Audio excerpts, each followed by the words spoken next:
Swayam Prabha. Digital India. Educated India.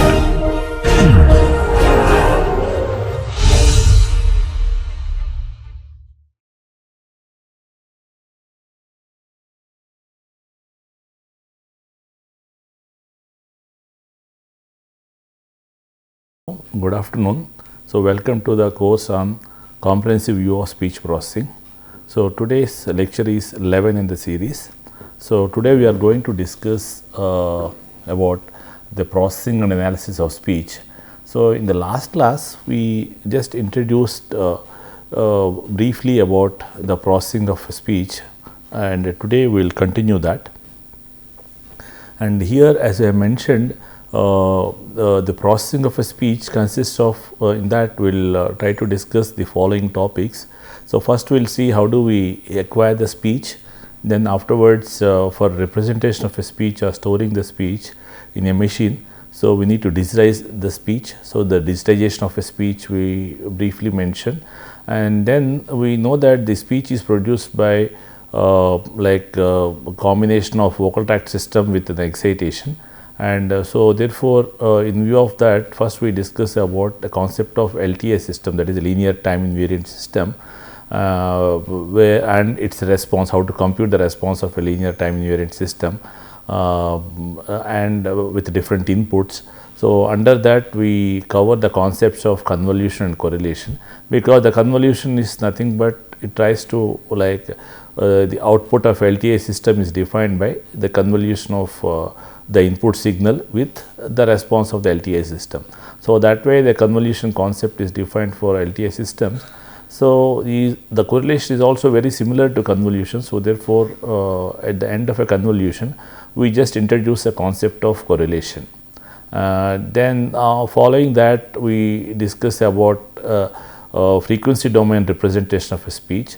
So far we have seen that speech, after you represent the speech, we can able to display the speech in a time domain, and from the time domain you can able to infer certain information from the speech.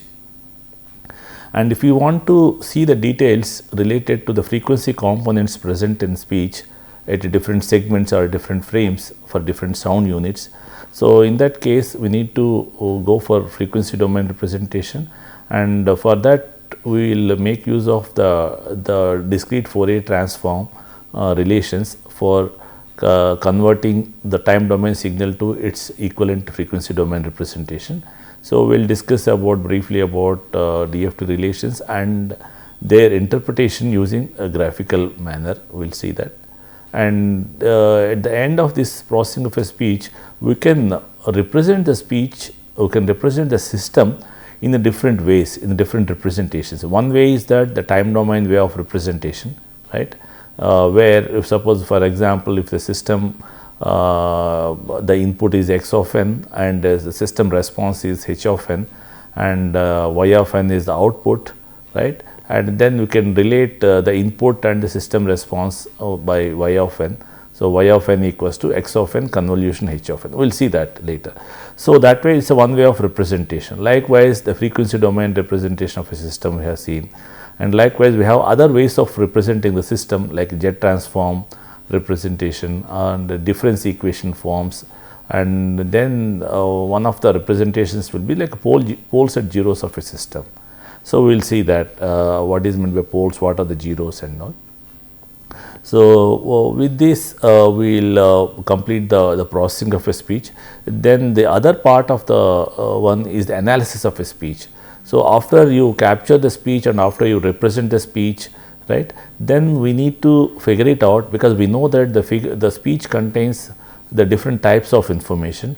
For performing various tasks, speech tasks by machine, we need to selectively, or we need to choose appropriate features, so that we can able to carry out the speech task very efficiently with very accurately and more robustly. So, therefore, here we will discuss various analysis techniques, and it is not that all the analysis techniques single analysis technique will be used for all the speech tasks. So, for example, like time domain analysis technique is the simplest one, where directly from the signal itself you can able to extract the the features, the time domain features, like we have seen one of them is the energy contour, right? And by looking at the fluctuations of energy or by analyzing the energy contour, we can perform certain speech tasks, like we can see that where the speech is present, where the speech is not present, or where the silence portions are, where the pauses are there. Like in the speech also, like which of the words are more contains more energy. So all that information we can see from the like energy envelope. Similarly, we have other like time domain processing techniques, like computing the ZCR, zero crossing rates of a signal, and also we can also perform the autocorrelation using time domain analysis itself. So these things will give you the different information, like by using autocorrelation one can able to analyze whether the segment of a speech given is periodic or not. So that way the time domain analysis, with that we can able to perform certain tasks, or we can able to extract certain features which are useful for various tasks. For example, ZCR, zero crossing rate quantity, that feature will be used to discriminate whether the speech is a voiced speech or unvoiced speech, right? And with that we can also discriminate whether the sound units are vowels or consonants. So that way one can able to like use the appropriate features to perform various speech tasks. Likewise, the frequency domain analysis, right? And in that the very earlier technique is the filter bank analysis, right? With that you can come to know about how the frequencies or how the energy is distributed in various frequencies, and that gives you the various different types of information, like what kind of a sound unit, and like we can able to discriminate certain classes, or you can able to discriminate individual sound units also for certain types of frequency domain information. Similarly, linear predictive coding analysis, and this will be used for parameterizing the speech. So first this analysis technique is used for parameterizing the speech for speech transmission purpose in the telephonic application, and later the same parameters are also used for speech tasks such as speech recognition, speaker recognition, and so on, right? And then the capstrum analysis, this is used to separate the source and system, because from a speech signal it is a combination of both the contribution of excitation as well as the system also, vocal tract system, right? Vocal tract system will provide you the resonances that are superimposed on the excitation, right? So therefore the speech, whatever you see, whatever you visualize, it is a combination of, or it is a impact of, or it is a result of both the excitation and the system. And sometimes it is better to analyze these source and system contributions or source and system characteristics separately, so that it can be useful for certain speech tasks. So in that context the capstrum analysis can be used. And there are other analysis techniques like sinusoidal analysis, where we can analyze the speech frame and then we can able to find out what are the dominant sinusoidals that are present in this particular frame, and what are their attributes, like what is their amplitude, frequency, and what is the phase of that. So with that we can able to parameterize, and sometimes you can also use it for synthesis purpose also, right? And HMNM analysis, like known to be harmonic plus noise model analysis, where here we will try to analyze each speech segment or each speech frame, what is the contribution of a harmonic component or what is the contribution of noise component. And with that we can also parameterize the harmonic components, like with the appropriate attributes and so on. And likewise we have group delay analysis. So that way we have different analysis techniques. We don't know, I am not sure we will cover all of them in detail, but at least first a few of them, like 2 or 3 or 4, maybe we may give a detailed analysis, and later the last 3 or 4 analysis techniques we may cover very briefly, very in a very superficial way, like very gross level we will cover in one class or so. That depends upon the availability of time. And first we will look at the processing of a speech, which consists of acquisition of a speech followed by digitization of a speech, then source and system perspectives like LTA system and its representation and so on. Yeah, coming to the acquisition of speech, actually here this is very intuitive, all of us are familiar, because like each of us are using a mobile phone for example, and from the mobile phone we will speak, that means we will speak through mobile phone. And so here in this context where the acoustic pressure variations are first of all captured by microphone that is present in a mobile phone, and then that will be parameterized, and then those speech parameters will be transmitted to the target person. The target person may be geographically very far from this place. So, by using some wireless communication, by using some communication techniques, right.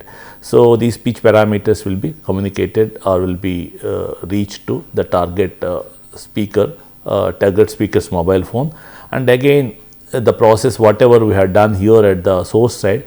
So, the process will be done, the similar process will be done in the other way, in the reverse way.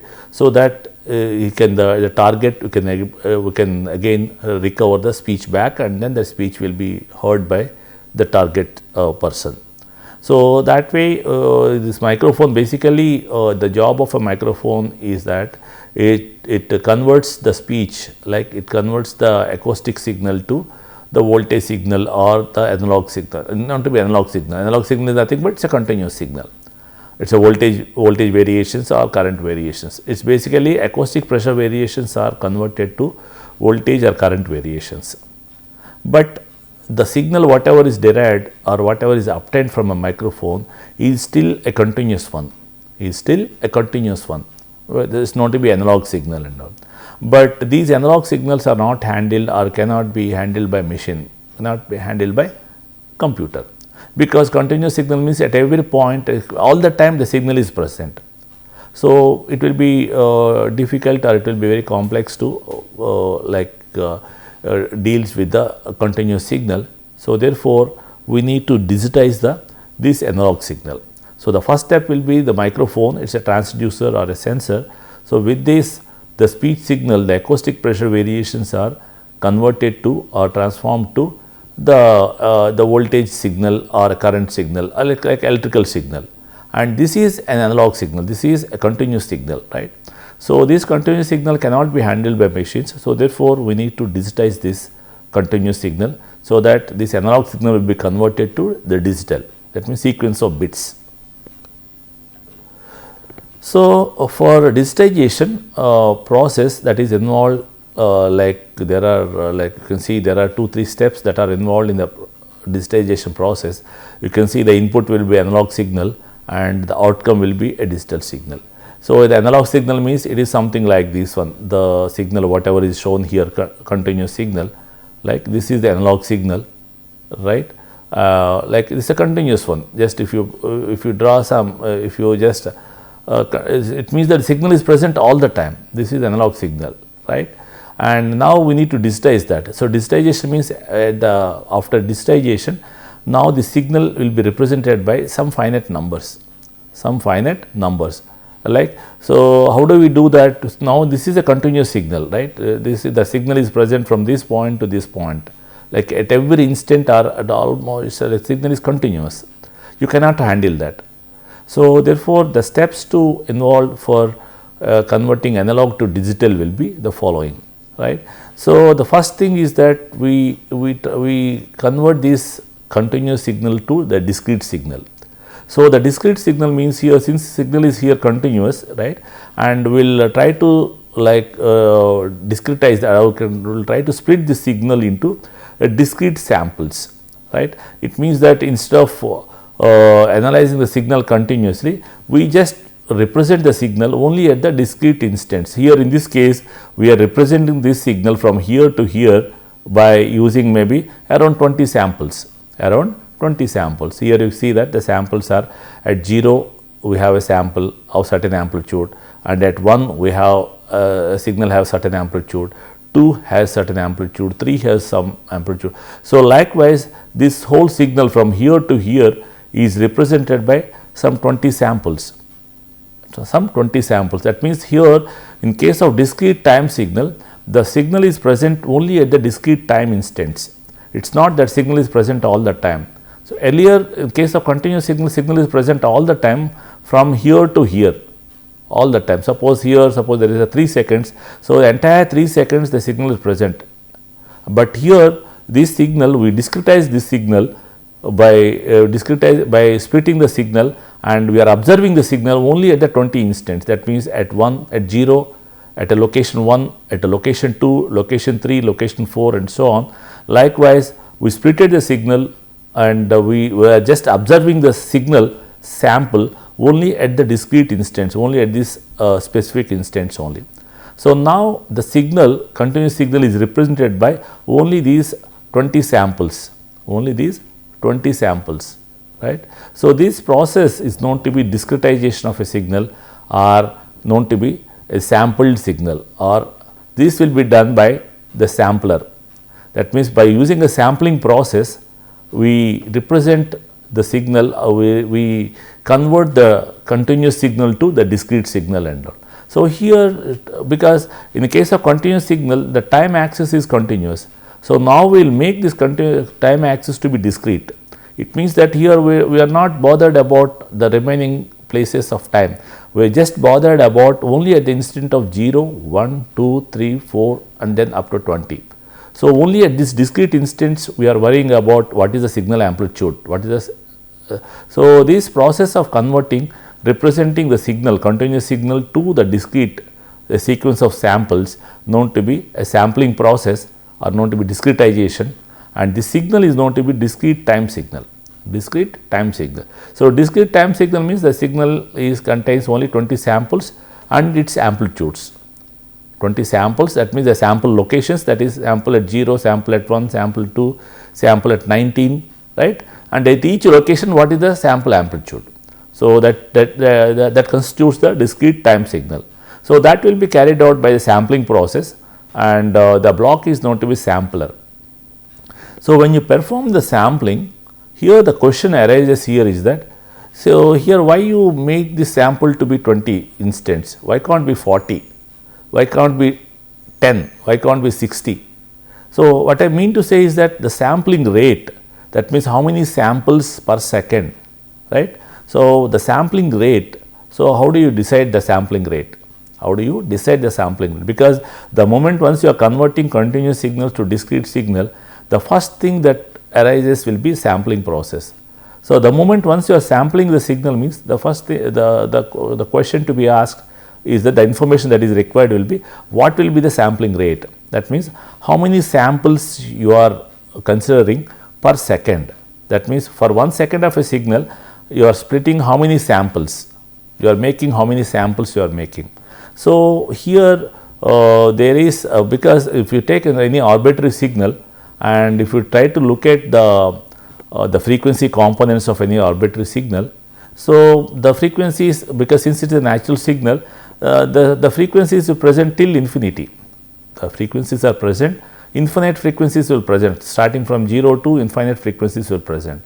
But you cannot handle that, because infinite frequencies means very difficult to like you can perform when the moment once you discretize that. Here the relation is that when you are sampling the signal at a specific rate, suppose for example you are sampling a rate at Fs, means then you can able to preserve the frequencies that are present in a continuous signal up to Fs by 2,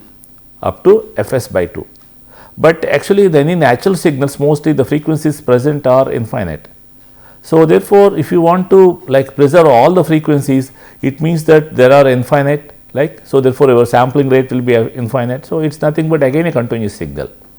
So, but any signal, natural signal, even though the frequency is present till infinite, but if you look at the energy of the frequency components, so the most of the energy will be limited to only some finite frequency range. Most of the energy, it means like 99.99% of the energy, for example, it is limited to only finite frequency range, only the finite range of frequencies.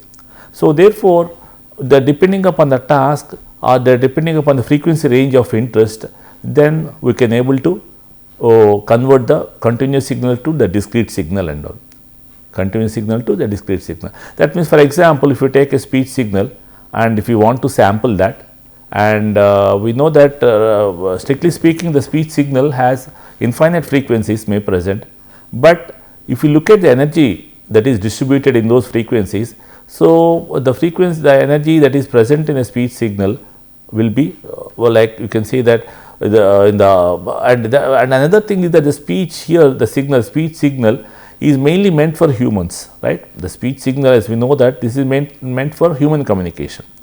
So therefore, the humans will produce the speech by using the speech production system, and the speech will be perceived by the target listener, right. And we know that our auditory system can able to realize or can able to resolve the frequencies only 20 kilohertz, only up to 20 kilohertz. That means the frequencies whatever we perceive through our auditory system, we can able to perceive only up to 20 kilohertz. So therefore, even though the speech may contains the frequencies of a very large number of frequencies, but we are not interested about that, because ultimately the speech has to be listened, or it has to be targeted, or is targeted to only the human. So the humans can able to perceive the frequencies only up to 20 kilohertz. So that is one limit where that means if you want to digitize the speech, you can see that, because our auditory system can able to process only frequencies up to 20 kilohertz. So therefore, the beyond 20 kilohertz we are not interested. So therefore, the speech signal, if you want to sample, you need to sample. If you want to preserve up to 20 kilohertz, means you need to sample twice the rate of that. You need to sample at a rate of twice the frequencies of interest. So here we know that from the speech signal we want to preserve the frequencies up to 20 kilohertz. So therefore, we need to sample the speech signal at a rate of 40 kilohertz. That means 40,000 samples per second. 40,000 samples per second. If we do that, then the frequencies up to 20 kilohertz are preserved in the discrete signal, are present in the discrete signal. So that way, in the sampler, when you are performing the sampling, you have a standard sampling theorem known to be Nyquist sampling theorem. So what it states is that if you want to retain the frequencies up to some FM, if you want to retain the frequencies up to some frequency, maximum frequency FM, it means that you need to sample the signal Fs at a rate of greater than or equals to 2 times FM, greater than or equals to 2 times FM. That means at least twice the frequency of interest has to be sampled. The sampling frequency should be at least twice the frequency of interest. So here the frequency of interest, or the maximum frequency of interest, is FM. So therefore, 2 times the FM is the sampling frequency, that is the minimum that is required. More than that is safer side. So this is one thing that need to be taken care when you are performing the sampling, right. So after you perform the sampling, the signal becomes discrete. So you see that this is your analog signal, continuous signal. Now after you do sampling, then the signal becomes discrete. It means that now you can see here in this example, this continuous wave becomes now the sample amplitudes like this. At 0 you have some amplitude, 1 it has some amplitude. So likewise, the total signal, continuous signal, becomes only 20 samples, right, in this example. So therefore, the analog signal, now earlier it is a continuous signal, like for example x of t, now it becomes x of n, where the n is available from 0 to 19, right. Only that means from 0 to 19 the signal is available. So therefore, here we are representing the signal using total 20 instants including 0, right. So there are total 20 instants, with 20 instants we are representing, or 20 samples we are representing the signal. So that way the sampler will perform the discretization. So the analog signal will convert to discrete signal. So now the signal is present like these 20 samples, and again you see that these amplitudes are again the real numbers, because the amplitudes are varying from here to here.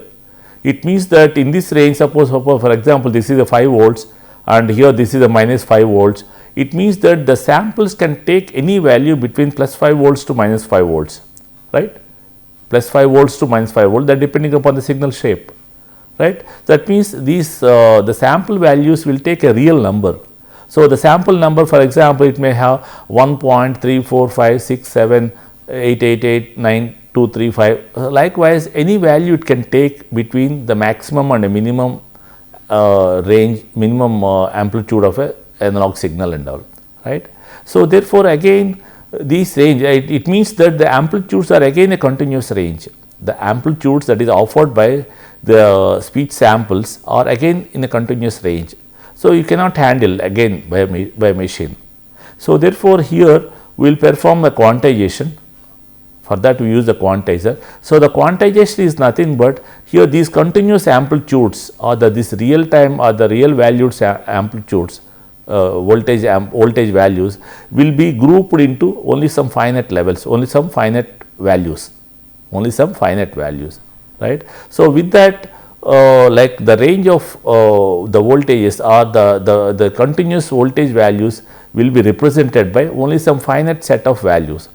For example, here if you look at here, in this case, suppose assuming that this is the maximum amplitude we will get and this is the minimum amplitude we will get, right. Suppose this is minus 5 volts and this is plus 5 volts for example, right.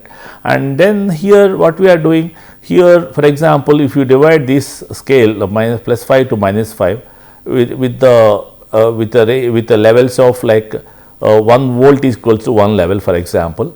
So, that way this minus 5 volts to plus 5 volts can be represented by using 11 levels like. So, minus 5, minus 4, minus 3, minus 2, minus 1, 0, 1, 2, 3, 4 up to 5.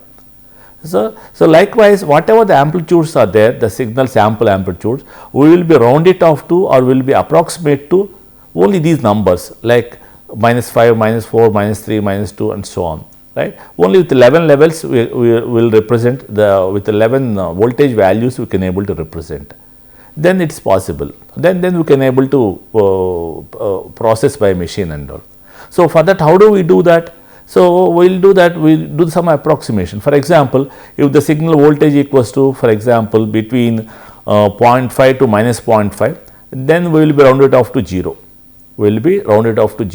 it means that we will make it 0.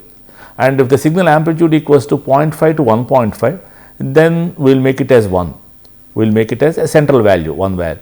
So, likewise we will divide the total range, voltage range into some number of finite number of levels, and with that we will approximate the actual sample amplitude to its rounded off the nearby value, right. It means that now the values that are shown here, now the values that are represented will be only minus 5, minus 4, minus 3, minus 2, minus 1, right, 0, 1, 2, 3, 4, 5.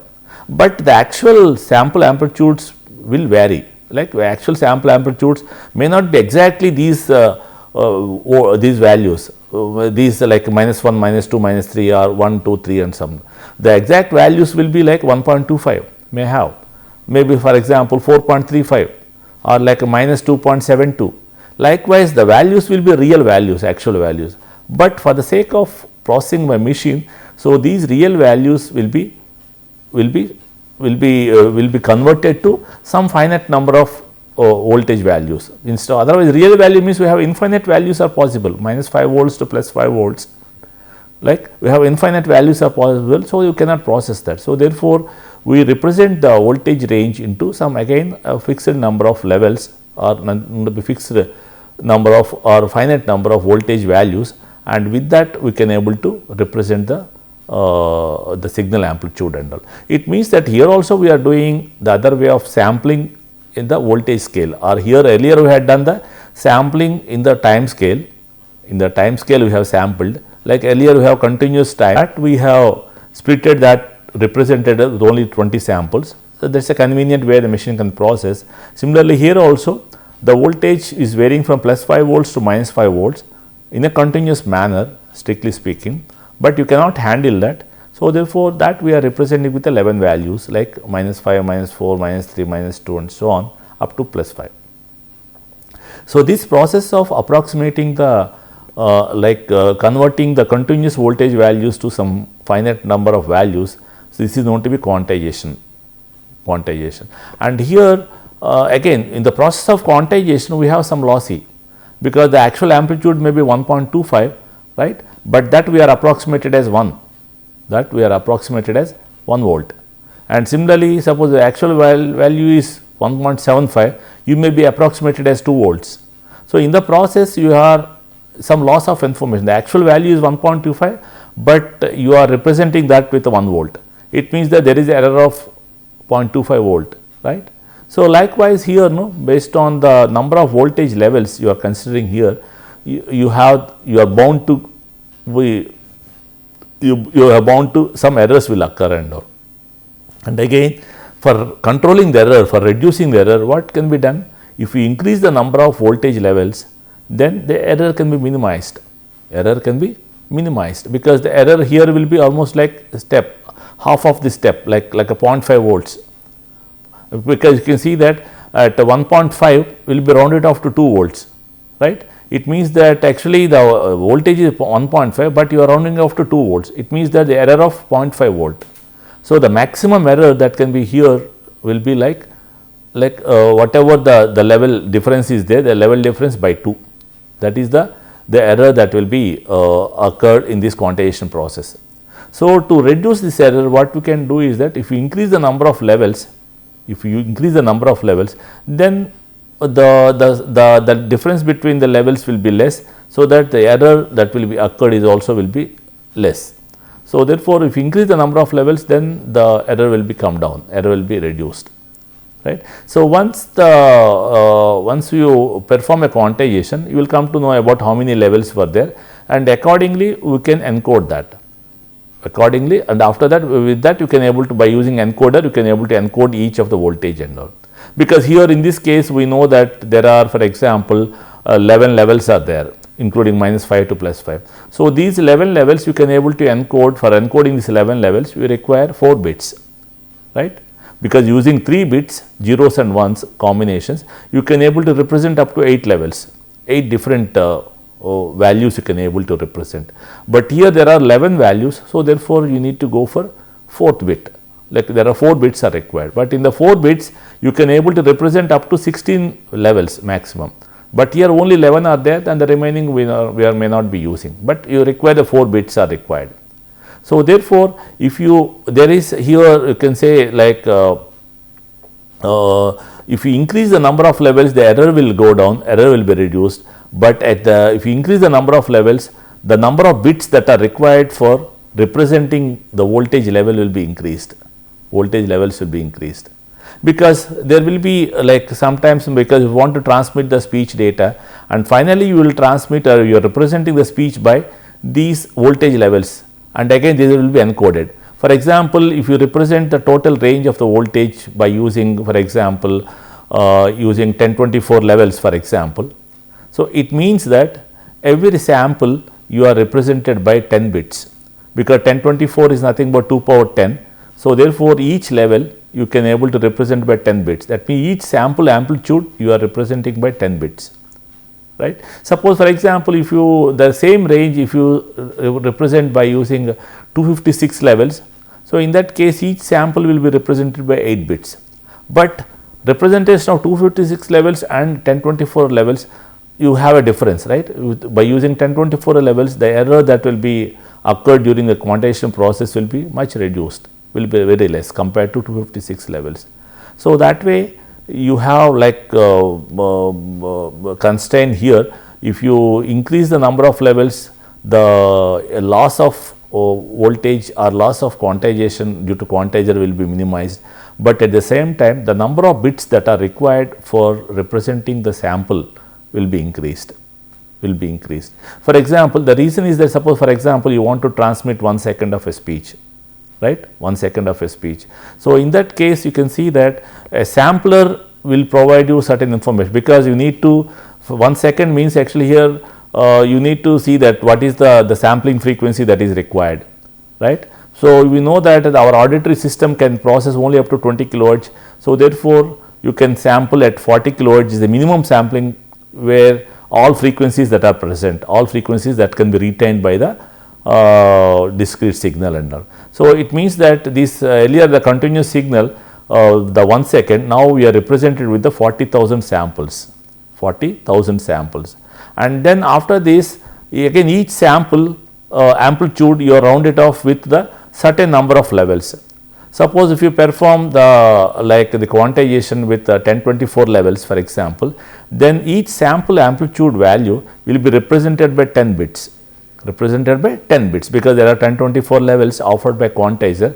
So, these 1024 levels can be represented by 10 bits, because 2 power 10 gives you the 1024, right. So, therefore, there are 40,000 samples in 1 second, right, and now each sample requires 10 bits for encoding. So, the total number of bits that are required for representing the speech will be 40,000 multiplied by 10, it is nothing but 400k.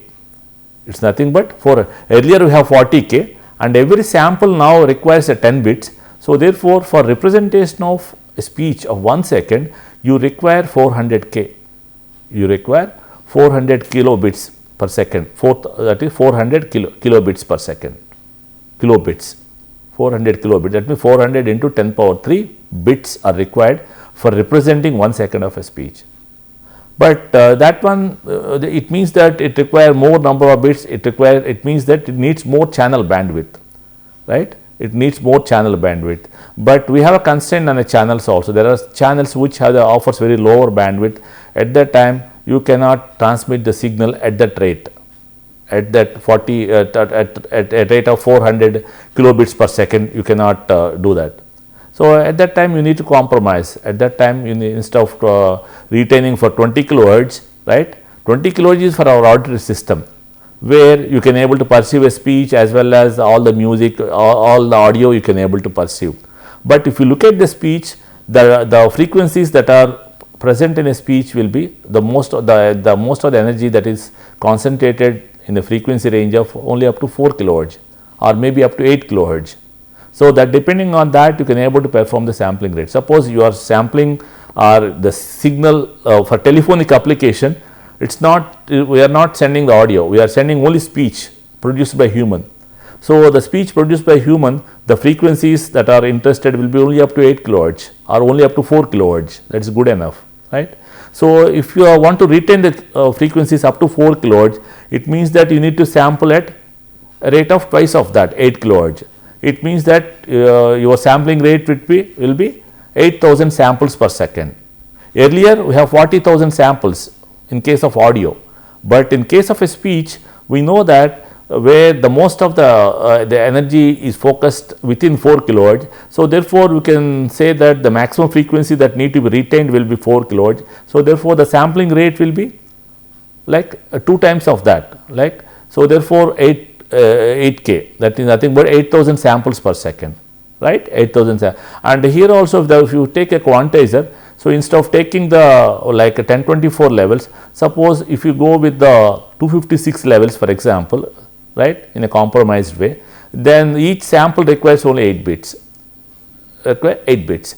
So, we have total 8,000 samples per second and we have 8 bits are required for every sample. So, the total number of bits that are required for representing 1 second of a speech will be 8,000 multiplied by 8, because 8,000 samples in a second and each sample requires 8 bits. So, total 64,000 bits or nothing but 64 kilobits per second, that is the bit rate that is required for transmission of a speech signal over telephonic channel and all, telephonic channel. That depends on application. For example, in the case of newsreader speech, for example, suppose radio broadcast, and where you are broadcasting the speech, you are broadcasting the newsreader speech, and here since you are broadcasting the newsreader speech and this is meant for targeted to several target audience. So, instead of limiting the frequency to 4 kilohertz, so you can raise the frequencies to be preserved will be up to 8 kilohertz, you can do that.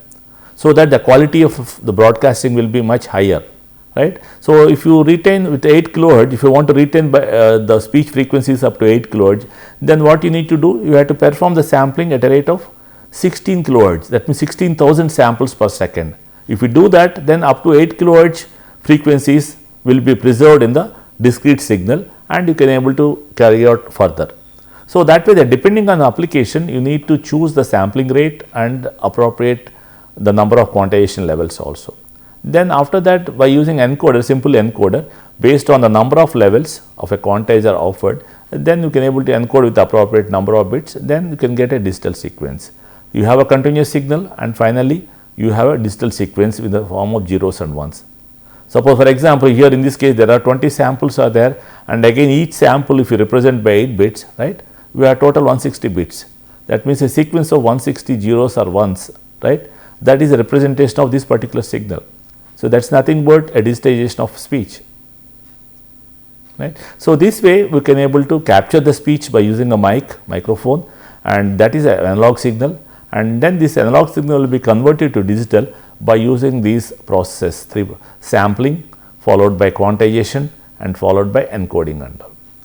So, here the sampling is nothing but discretizing the signal in the time domain, right. The time axis will be discretized, whereas the quantizer will try to discretize or will try to like make the voltage fluctuations to be like a finite number, right. Otherwise, it is a continuous range again. So, then afterwards the encoder will be based on the number of quantization levels, it will use a certain number of bits for encoding each of the sample amplitude, right. So, this is the way you can able to convert the analog signal to digital. Yeah, once the signal is available in digital, right, and now we will see that the digital signal, for example, if you look at here, suppose if I take x of n is a discrete signal, and here this discrete signal has, there are total 7 samples are there.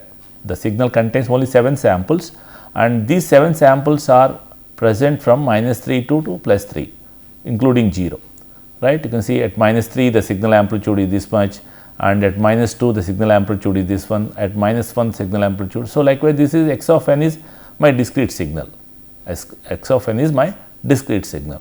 And now here I am just introducing a new terminology known to be unit sample. So, from the name itself, it is a unit sample, means we will define unit sample using this way. A unit sample is represented by delta of n, you can see delta of n equals to 1 when n equals to 0 and equals to 0 when n is not equals to 0. The unit sample is defined as is represented by delta of n is equals to 1 when n equals to 0 and equals to 0 when n not equals to 0. So, pictorially you can able to represent the unit sample like this. You can say that this is my discrete axis, like n equals to 0, 1, 2, 3 and so on, and here -1, -2, -3 and so on. And as per this definition, my signal delta of n equals to 1 when n equals to 0. So, at n equals to 0, the sample amplitude equals to 1, right. We are just represented with the arrow, right, amplitude equals to 1, and other than 0 the sample amplitude equals to 0. It means that the samples are not at all present. So, the unit sample is defined like this: the sample present at n equals to 0, that means at 0 the sample is present, 0th location, and at other places the value is 0, the sample amplitude equals to 0. So, that way we will represent or will define the unit sample and all.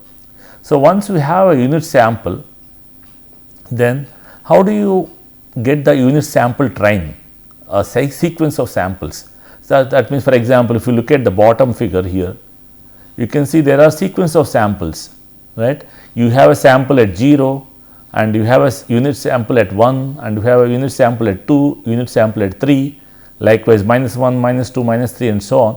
So, you can call this as unit sample train or unit sample sequence. So, how do you get that one? How do you get that one? What is the expression corresponds to this one? Like mathematically, how do you represent this unit sample train? We know that if you have one unit sample, then mathematically we represent that as a delta of n, right. And likewise here, if you see that instead of unit sample at 0, suppose if you keep a unit sample at 1,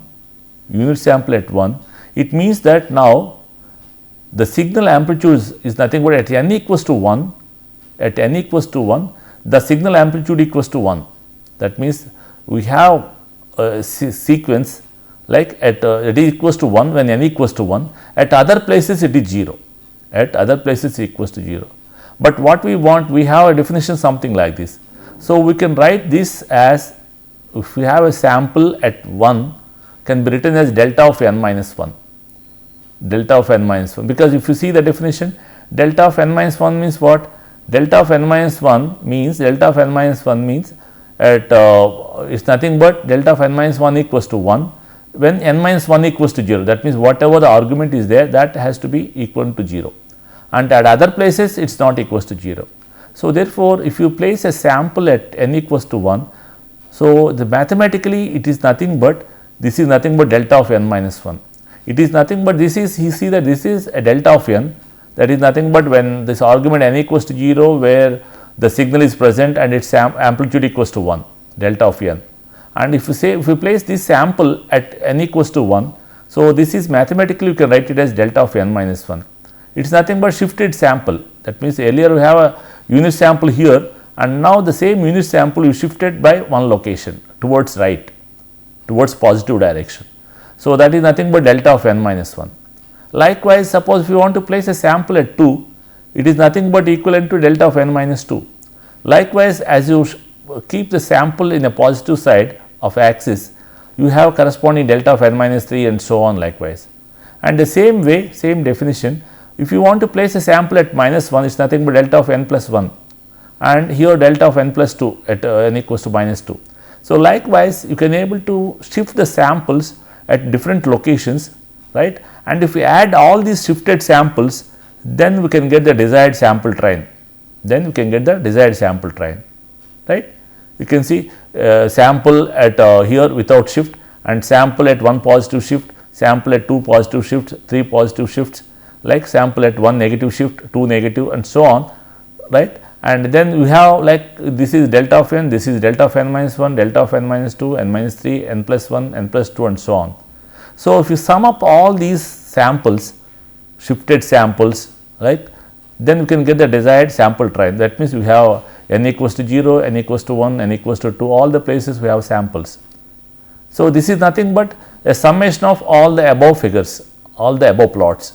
So, what is the above plot? Delta of n plus delta of n minus 1 plus delta of n minus 2, n minus 3, n plus 1 and so on. So, all these things, all this addition, summation of all these plots can be compactly represented by delta of n minus k summation over k equals to minus infinity to plus infinity, right. If you give different values of k, right, when you put n equals to k equals to 0, this becomes delta of n, right. This is nothing but this impulse, this sample, this particular signal, and when you put k equals to 1, delta of n minus 1, then this is nothing but this one, the second plot, and when you put k equals to 2, you will get a third plot, right. When you put k equals to 3, you will get a fourth plot, right. So, likewise, by giving different values of k, you will get a different values, and then you have to sum up all of this, you will get the sample train. So, that is nothing but the formulation for that will be delta of n minus k, where summation, where k varies from minus infinity to plus infinity. So, that way we can able to represent the sample train by using this expression, delta of n minus k, where k varies from minus infinity to plus infinity, right.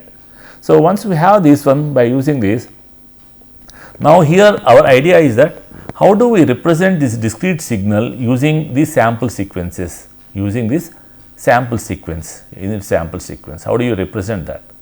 We know that this is my x of n, right, and this x of n, if we want to represent by using these unit samples, right. So, what we can do here is that here we have a sample set n equals to 0, n equals to 1, 2, 3, minus 1, minus 2, minus 3 and so on, right. So, but here the sample amplitudes are different, but here in this case all sample amplitudes are unity magnitude or unity amplitude, that is a definition of unit sample. But here in a natural signal the sample amplitudes are different.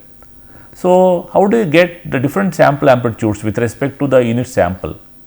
So, simply what you can do is that, so let us take here for example, in this case x of n, when n equals to 0, the sample amplitude equals to maybe 2, maybe 3 times, maybe 3, for example, amplitude equals to 3.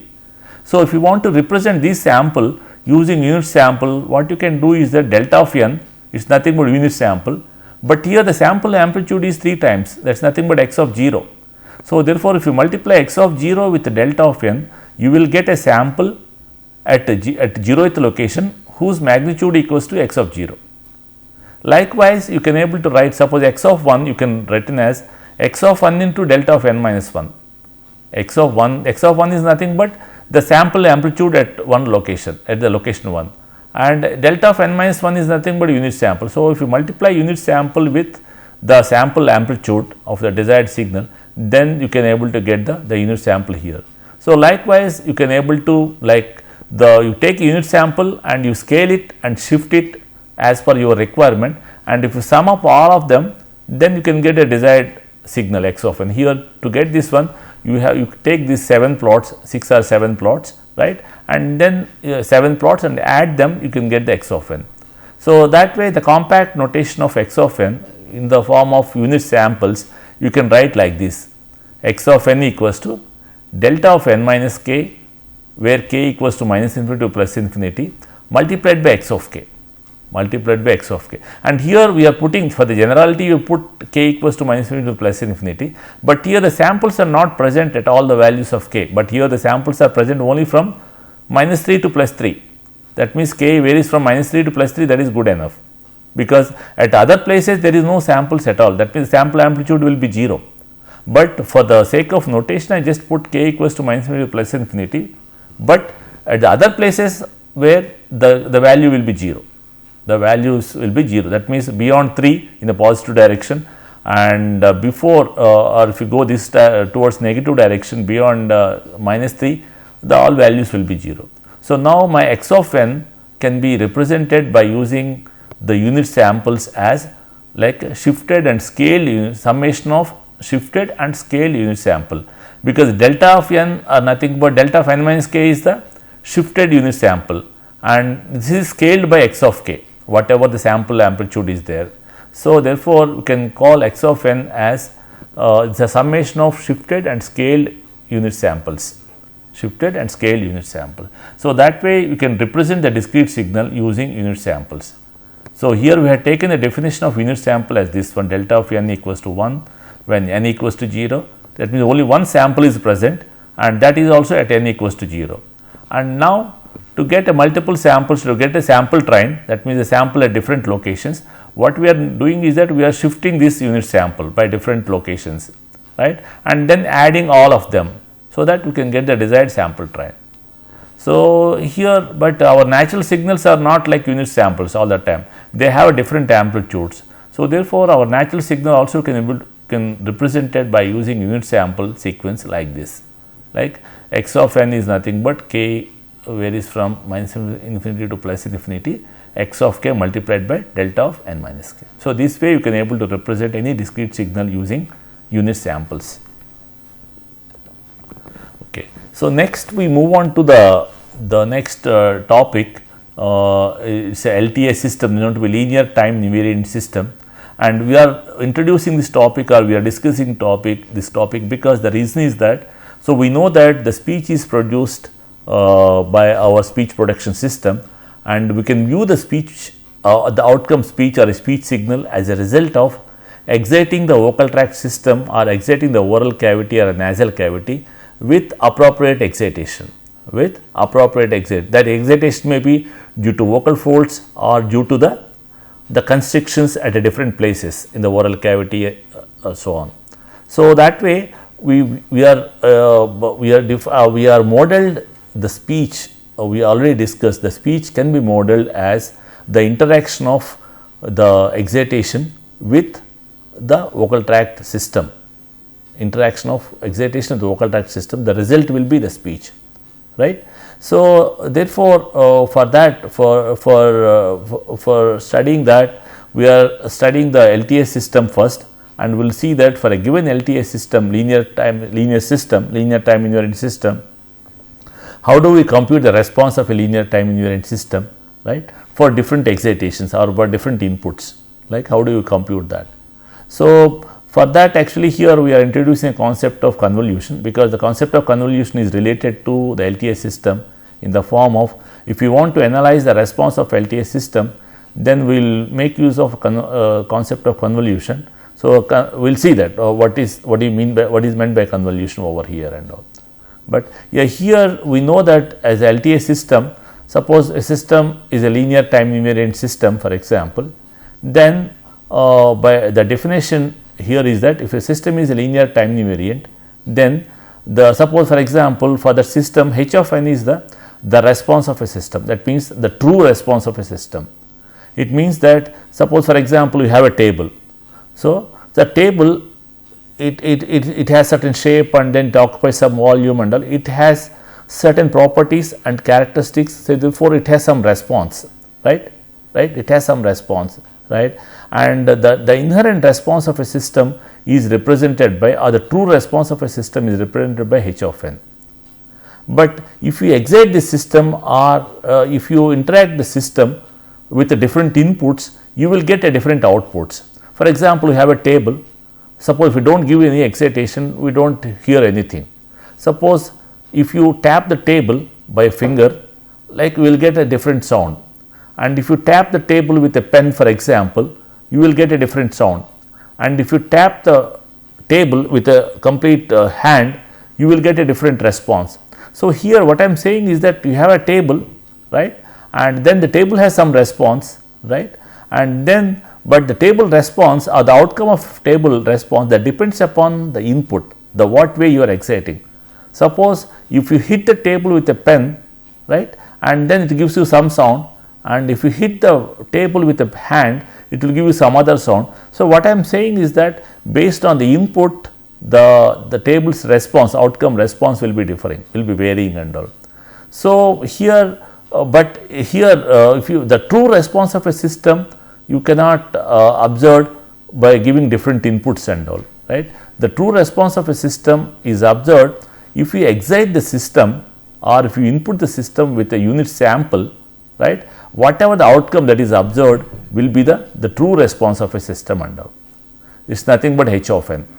So, the table has some inherent response of a system, but if you excite the table or if you excite the system with the unit sample, then whatever the outcome you observe, so that will be the true response of a system.